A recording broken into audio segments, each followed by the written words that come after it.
everyone. Well, since the last time I came and talked here, I was in Florida and now I'm in New York State. So, welcome back to me. And I just got back today, but I wanted to take a little bit of time to make another video and talk a little bit more about Mary of Bethany.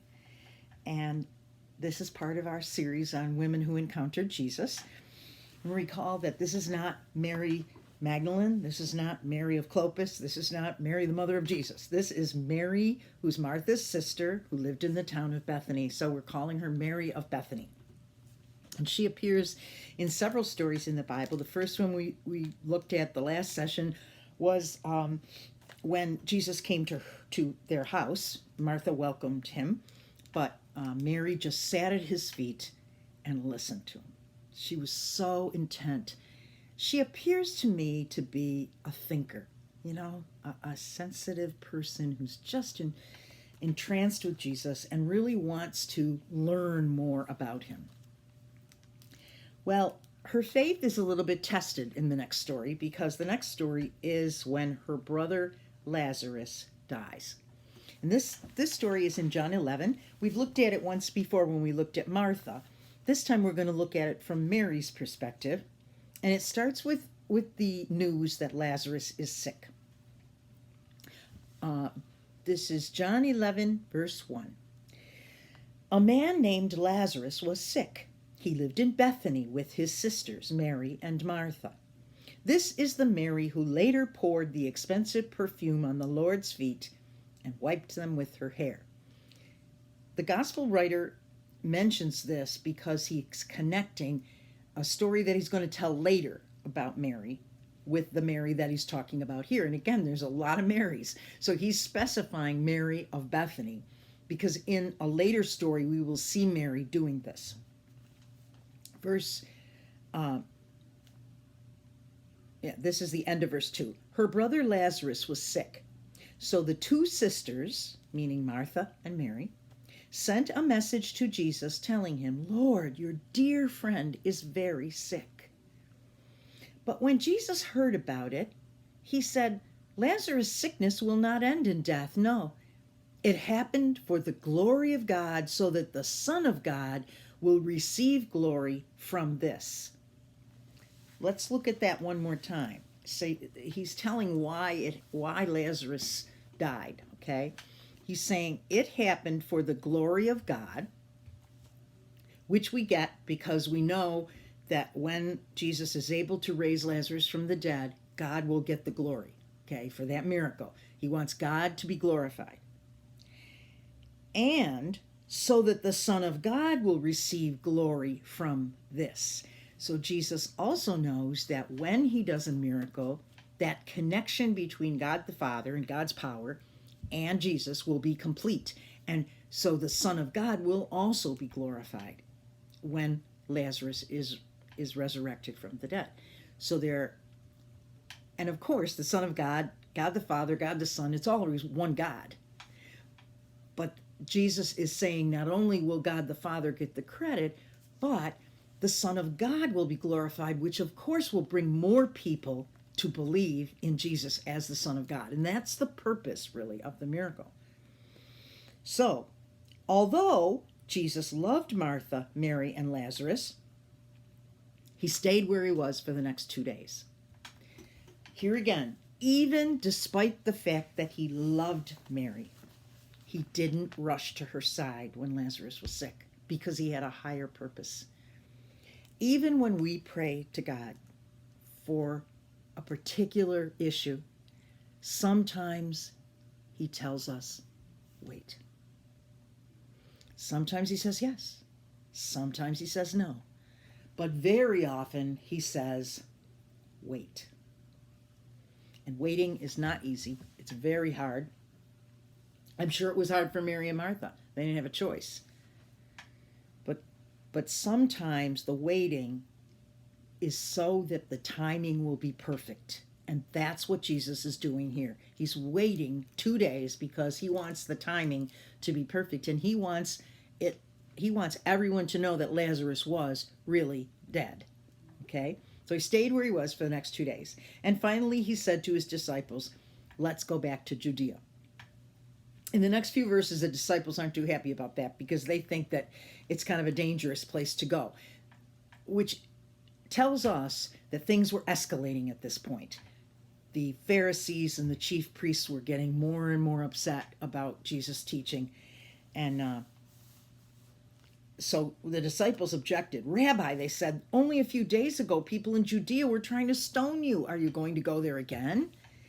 And Jesus replied, there are 12 hours of daylight every day. During the day, people can walk safely. They can see because they have the light of this world. But at night, there is danger of stumbling because they have no light. Probably the disciples did not understand what he was saying here at all. Okay, they probably thought he was talking about the real light, the sunshine versus the nighttime. But I think what he's saying is, you're with the light of the world here. You know, I'm the light. So stick with me. I know the timing. I know everything's going to be okay. And then he said, our friend Lazarus has fallen asleep, but now I'll go and wake him up. The disciples, of course, thought that he was just really sleeping. But finally, Jesus told them plainly, he said, Lazarus is dead. And for your sakes, I'm glad I wasn't there. For now you will really believe. Come, let's go and see him. So he tells them a second reason for the miracle is to strengthen the faith of those that do believe. So, giving glory to God, giving glory to the Son of God, and strengthening the faith of the disciples. Thomas, nicknamed the twin, said to his fellow disciples, let's go too and die with Jesus. He's resigned. He sounds like Eeyore, doesn't he? Woe is me. We are gonna die. You know, they still don't get it, you know. The power that Jesus has and the timing of this whole thing. That it has, you know, he was only gonna go to his death when it's time for him to go to his death, you know. But they don't understand that. So now Jesus is going to Bethany. When Jesus arrived at Bethany, he was told Lazarus had already been in his grave for 4 days. Bethany was only a few miles down the road from Jerusalem, and many of the people who had come to console Martha and Mary were there to console them in their loss. So we have a group of people now there, witnesses to the miracle. Okay? So Mary, Martha, I mean, obviously Lazarus has been dead a while because it took time. You know, it was 3 miles or whatever. It took time for the people to Jerusalem to get the message and then to come. And then eventually they realized he's gone. When Martha got word that Jesus was coming, she went out to meet him. But Mary stayed in the house. This is the first time we hear of what Mary's doing through all of this time that Martha is out talking to Jesus. And we had talked about that before when we were discussing Martha. Mary didn't go out with Martha. She must have known, because Martha went flying out of there. Mary just stayed where she was. We don't know why. We can guess. We can make some educated guesses. Her grief was great. Maybe she was disappointed. Maybe she didn't have the strength to go. She was so upset. Maybe she was weeping and crying and mourning. And when that's going on, maybe you don't feel like running out of the house and go finding the teacher. I'm not sure. And again, Mary and Martha were 2 different people, both believers, both wonderful women, both could be used of the Lord, but they had different kinds of personalities. And Mary appears to be more of a sensitive, stay-at-home, thinker kind of person. Martha appears to be more of a doer. You know, that's how she serves. And she's right there all the time and asking those questions and getting those answers and showing her faith and serving. Mary isn't like that. Mary is a lot more sensitive, and she's the one that wanted to sit at Jesus' feet. Eventually, she's the one that pours the perfume on his feet. She was passionate about Jesus, but not in the same active doer way that Martha was. So that's okay. She was just that quieter person. So she stayed at home when Martha went out to greet Jesus. And as we know, Martha had quite a confrontation with Jesus. And she said, Lord, if you've only been here, my brother would not have died. What's interesting is later on, Mary's going to say the same thing as Martha said. Lord, if you had been here, my brother would not have died. Martha, however, adds another sentence onto it. She says, but even now I know that God will give you whatever you ask. I think that shows a lot of insight and faith on Martha's part. They both thought the same thing. If only Jesus had been here, Lazarus wouldn't have died. But Martha kind of went one step further. So Jesus told her, your brother will rise again. And Martha said, he will rise when everyone else rises on the last day. And Jesus told her, I am the resurrection and the life. Anyone who believes in me will live, even after dying.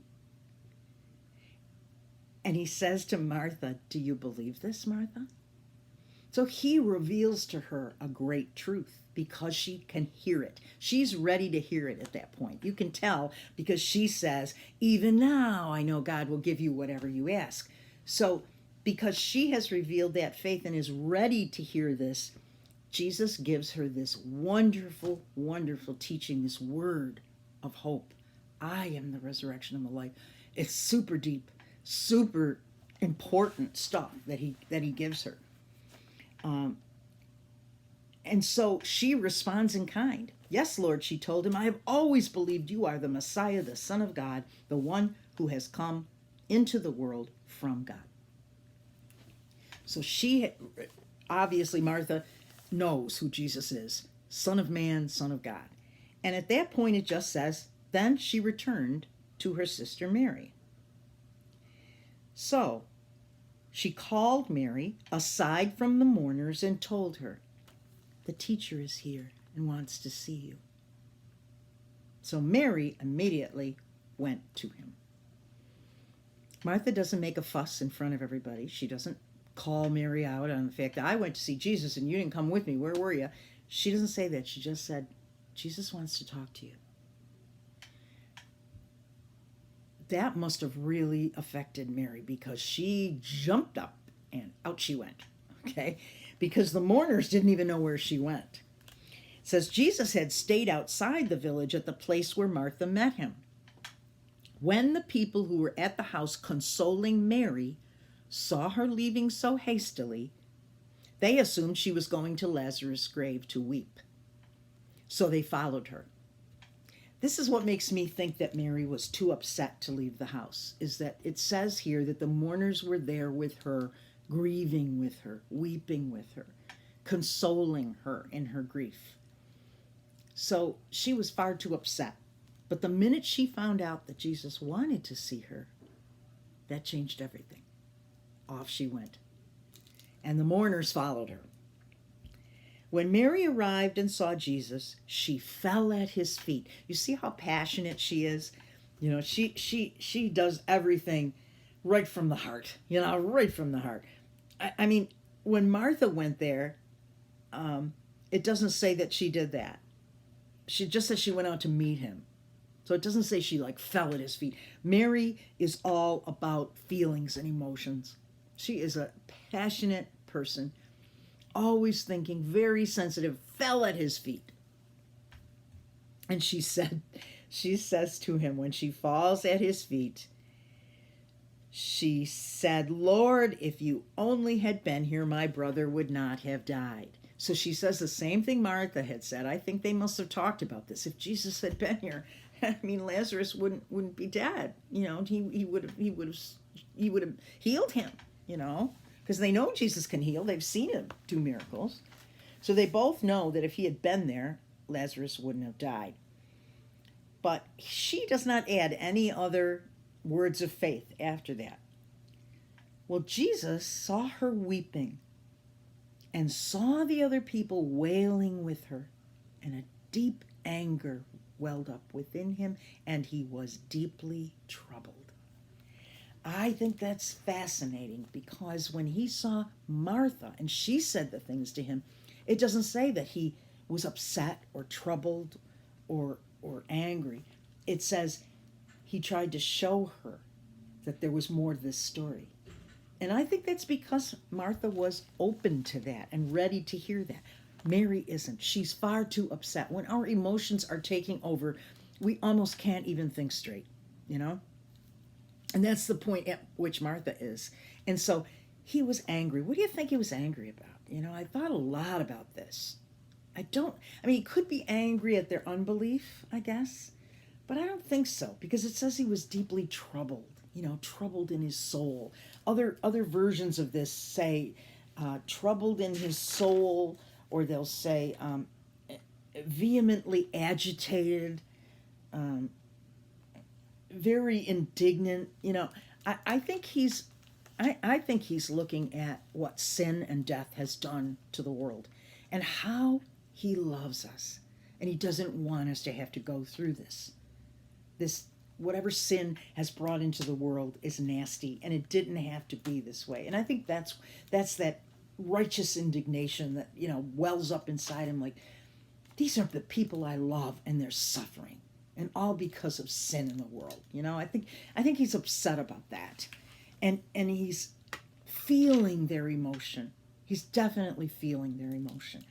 We have a God who sends Jesus to earth to be a man, so he knows exactly how we feel. I just think that is, it's mind-blowing. It's mind-blowing, really, to think that Jesus understands exactly how we're feeling. And I think he understands how Mary is feeling. And he says, where have you put him? That's what he wants to know. Where's the tomb? Where'd you put him? And they told him, Lord, come and see. And then Jesus wept. Jesus wept.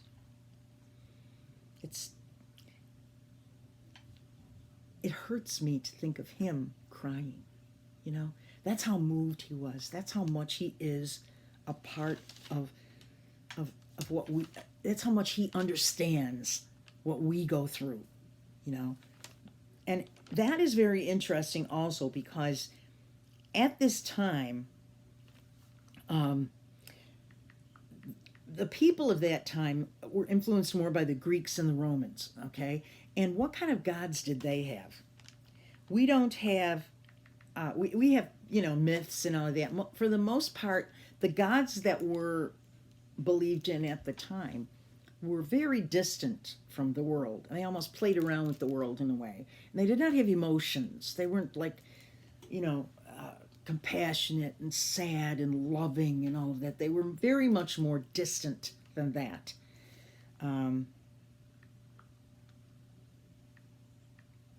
So I want to look up this one verse about how Jesus understands what we're going through, because it really is important for us to understand that he gets it. You know what I mean? He gets it. And that's very, very important, because he is our high priest in a way. He is going to go to the cross for us, to sacrifice for us. Okay?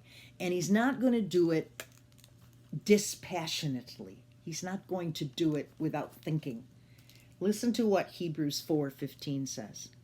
For we do not have a high priest who is unable to empathize with our weaknesses, but we have one who's been tempted in every way just as we are, yet he did not sin.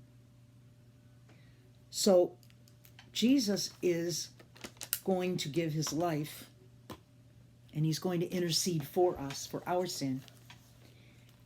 But he doesn't do it just all out of duty. He does it because he cares and he loves.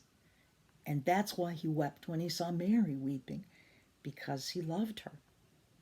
And he empathizes with us. He understands exactly what we go through, because he has gone through all those same emotions himself. It's a very comforting thought, I think. So keep it with you today, and tomorrow, the next session, we will continue on with Mary of Bethany. Have a blessed day.